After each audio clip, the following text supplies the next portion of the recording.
महापौर पदाचा पदभार घेतला तुम्ही, नेमकी आता पुढील कामांचे काय उद्दिष्ट आहेत? जे रखडलेले काम आहे ते काम पूर्ण करण्याचा आम्ही प्रयत्न करू. शहरातील कचऱ्याची समस्या आहे, स्ट्रीट लाईटची समस्या आहे, मागे सगळ्यात अगोदर आम्ही कचऱ्यावर आमचं लक्ष आहे, त्याच्यावर आम्ही लक्ष घालणार आणि सगळे वाळ आम्ही क्लीन, नीट अँड क्लीन करणार. ते बी आम्ही आमची आता चालू झालेले काम या महापालिका मध्ये येणे अगोदर आम्ही काम सुरू केलेले.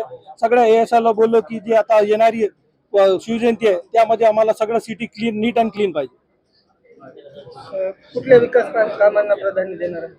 सगळे जे मूलभूत जे महानगरपालिकेमधले जे आहे ना, लहान पासून ते वृद्ध लोकांना जे मूलभूत सुविधा महानगरपालिकेपासून आहे ते सगळ्यांना देण्याचा प्रयत्न करू.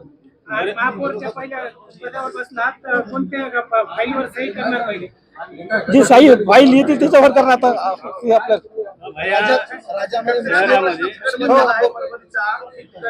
साम्राज्य साचलेलं आहे.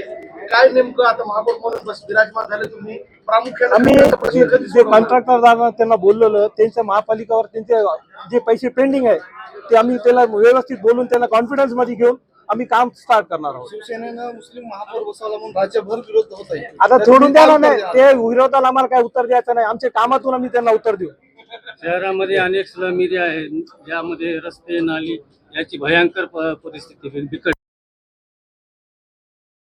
जे काम रखडलेले ते काम आम्ही करणार.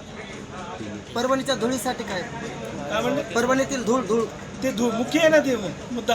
परभणी महापालिकेच्या परभणीची वाहतूक व्यवस्था आणि सिग्नलमुळे विस्कळीत झाली आहे. आपल्याला यावर काय ठोस कोणी एक मांडणं तर सांगता येते, एक मिनिट कोणी एक विचार परभणी महापालिकेच्या कर्मचाऱ्यांवर पगारीपोटी ते झालं आमचं सर्वात मोठा लक्ष म्हणजे कर्मचारीचे पेमेंट आम्हाला कसं करता येईल त्याच्यावर अगोदर आलं, कारण कर्मचारी खुश असल्यावर सगळे काम होणार. ठीक आहे.